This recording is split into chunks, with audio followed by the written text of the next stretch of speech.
안녕하십니까. 인문학연구소 인연입니다. 이번 시간에는 우리 역사 속의 간신들 그 25번째 시간 을사오적 두 번째 이야기로 찾아뵙게 되었습니다. 자, 25번째 조선을 팔아먹은 5명의 매국노 을사오적 두 번째 시간이 되겠습니다. 제가 지난 첫 번째 시간에 을사오적 1에 대해서 유튜브 촬영을 하고 나서 댓글이 많이 달렸더라고요. 그런데 재미있는 건 이완용에 대한 이야기는 하지도 않았는데 이완용을 실드 치는 분들이 굉장히 많았어요. 참 희한하죠? 이완용은 오늘 이야기를 할 건데 시즌 1에서 을사오적 첫 번째 파트에서 이완용은 그런 사람이 아니다. 뭐 나보고 공부를 더 해라. 뭐 이런 식으로 뭐 댓글들을 달아주셨는데 이완용은 누가 뭐래도 매국노입니다. 제가 댓글에도 달았지만 이완용은요 을사오적뿐만이 아니고 정미칠적, 경술국적까지 해서 매국노계의 그랜드슬럼을 달성한 두말할 필요가 없는 매국노예요. 도대체 요번에 또 제가 이 유튜브 콘텐츠를 올리면 어떤 댓글들이 달릴지 모르겠지만 도대체 역사 공부를 저보고 더 해라 라고 하는데 역사 공부를 좀 다시 한번 제대로 된 교재를 가지고 해 주셨으면 좋겠습니다. 앞에 콘텐츠에서 올린 을사오적 중에 권중현, 박재순, 이근택 이렇게 3명에 대해서 이야기를 했고요. 이번 시간에는 이제 을사오적의 핵심이라고 할 수 있는 이완용과 이지용에 대해서 이야기를 해볼까 합니다. 자, 을사오적 강적들 TV조선에서 가져온 사진이고요. 네 번째 인물 학부 대신 이완용, 두산백과에서 가져온 이완용의 사진입니다. 우리 역사 속에서 간신 혹은 매국노로 가장 이름을 널리 알려진 인물이 바로 이완용이겠죠. 1858년 경기도 광주에서 태어난 그는 판중추부사 이호준의 양자로 들어가게 됩니다. 1882년 진광별시로 급제를 하면서 벼슬길을 시작하게 된 이완용은 1886년 유경공원의 학원에서 영어를 비롯한 신학문들을 익히게 되죠. 1887년에는 주미 특파 정권 공사 박정양과 함께 미국에 갔고요. 다음 해에 병으로 귀국을 하게 됩니다.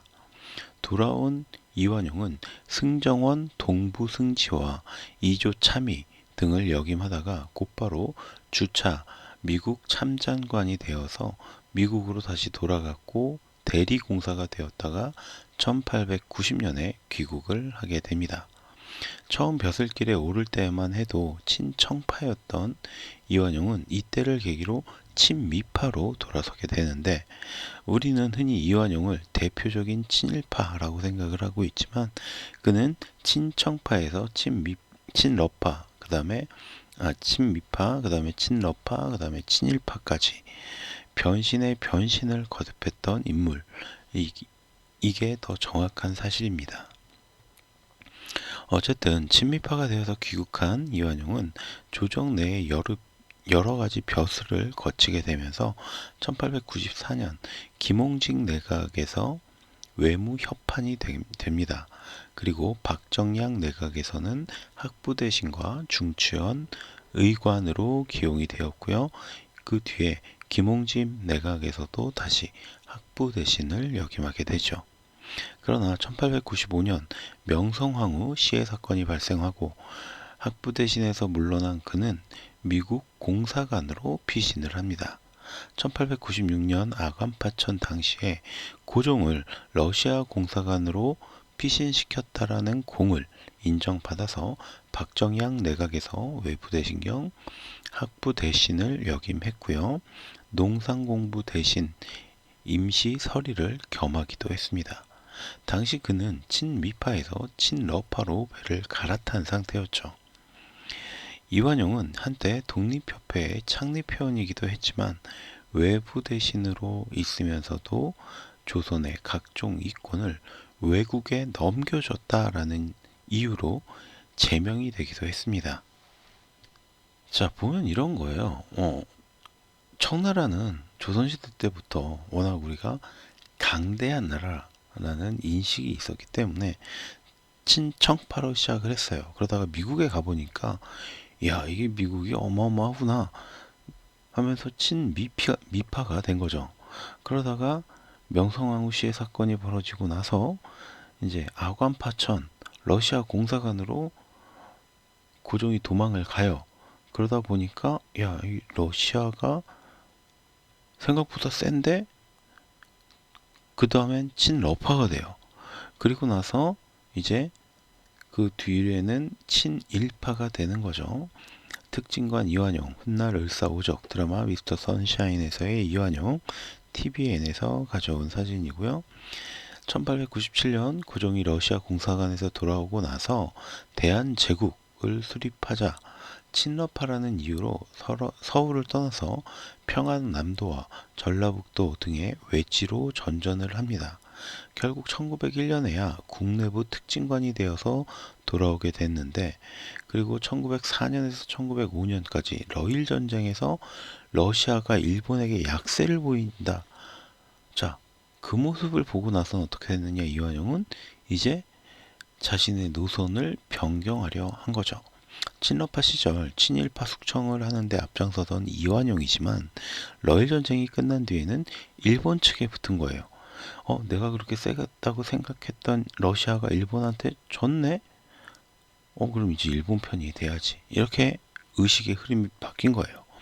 그리고 친러파에서 앞장서서 친일파를 숙청하던 자신의 변절에 믿음을 주기 위해서 더욱 적극적으로 친일파의 행각을 벌입니다. 이완용은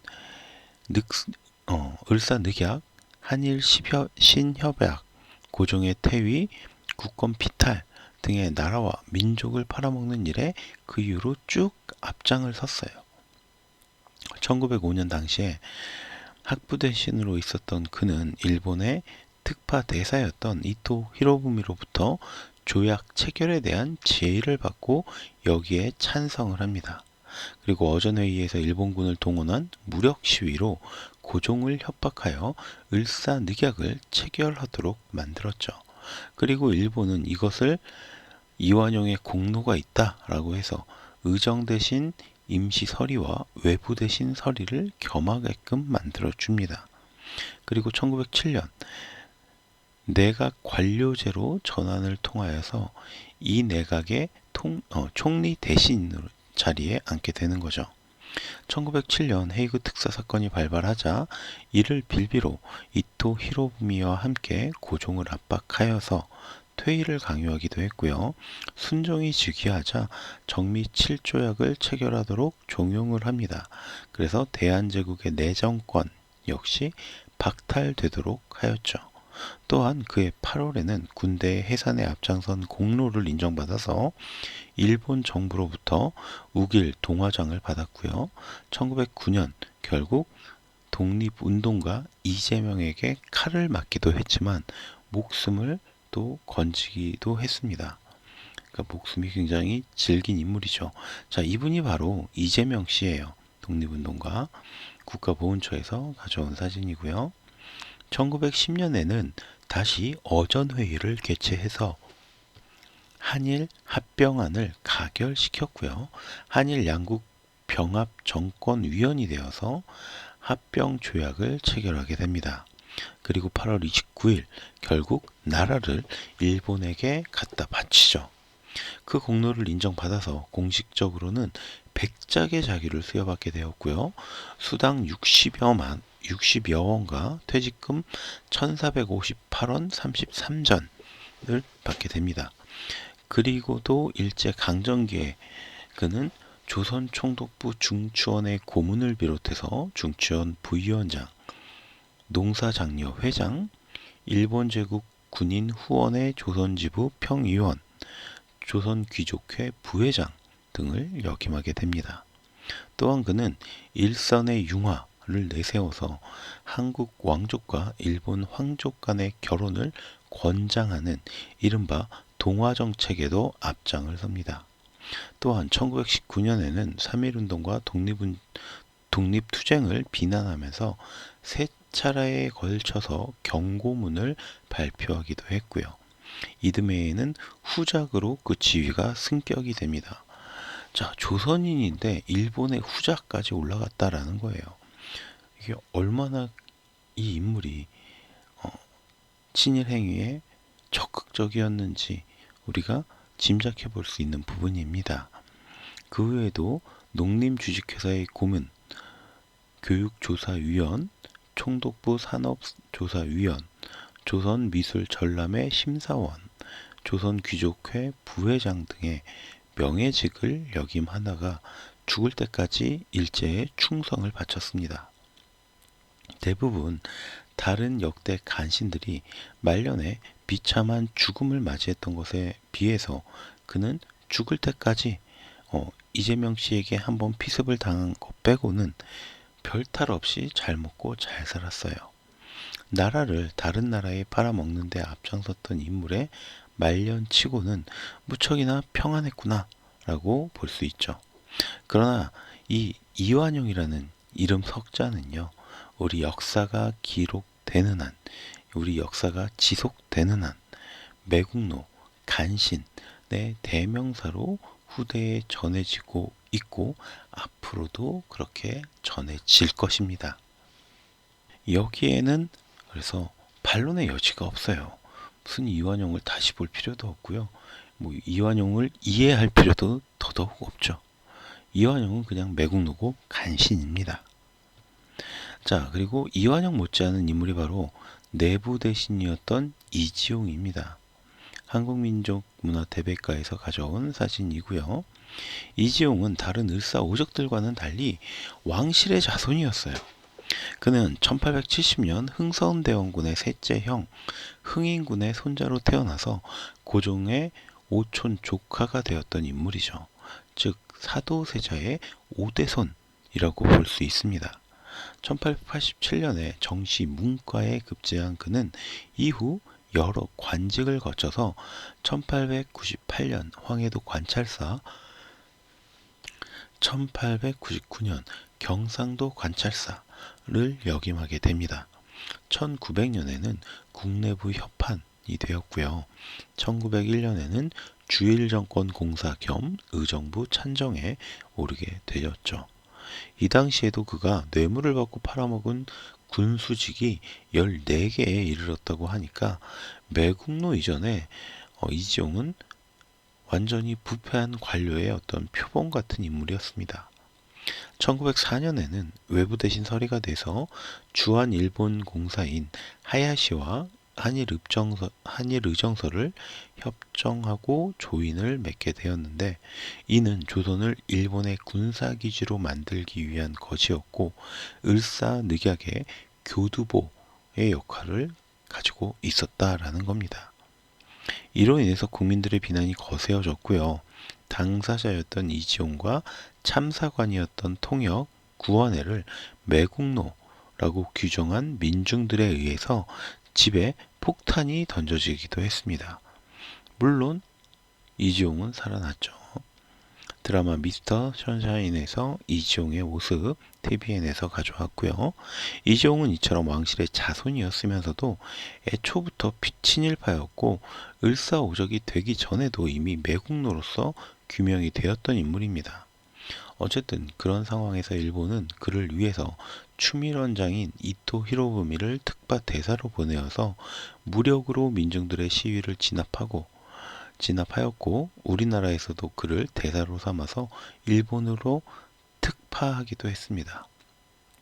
그러자 일본에서는 그에게 훈장을 수여했죠.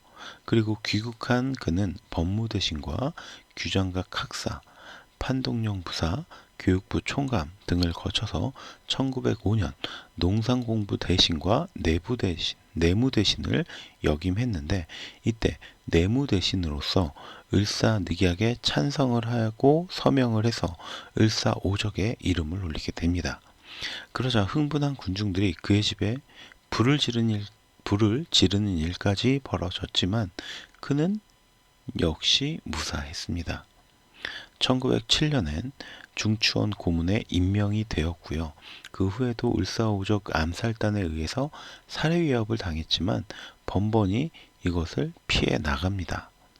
1910년 국권 피탈 이후에 일본으로부터 백작의 자기와 많은 돈을 받기도 했고, 그런데 그 많은 돈을 도박에 빠져서 다 날려버리고 1928년에 사망했어요. 왕실의 종친으로 태어났다가 친일파로 나라를 변절해서 나라를 팔아먹었는데, 그리고 나서도 그 돈을 다 도박에 빠져서 날려먹고 역사 속에서 왕가의 후손이 아닌 왕가의 매국노로 이지용은 기록되게 되었죠. 자, 이렇게 해서 을사오적 5명에 대한 이야기를 정리를 한번 해봤습니다. 이 친일파와 매국노들에게 아직까지도 우리는 합당한 처벌을 제대로 하지를 못하고 있어요. 그러니까 아직도 이완용은 친일파가 아니다, 매국노가 아니다, 이런 헛소리들을 하고 있는 겁니다. 제대로 이때 친일파를 척결했어야 되는데 그걸 못한 거죠. 해방 이후에 우리가 분단이 되면서 남한 지역에 들어왔던 미 군정이 관리들의 어떤 관리의 수월성을 이유로 들어서 당시에 친일파들이 차지하고 있던 권력을 그대로 그들에게 유지시켜 주었고요.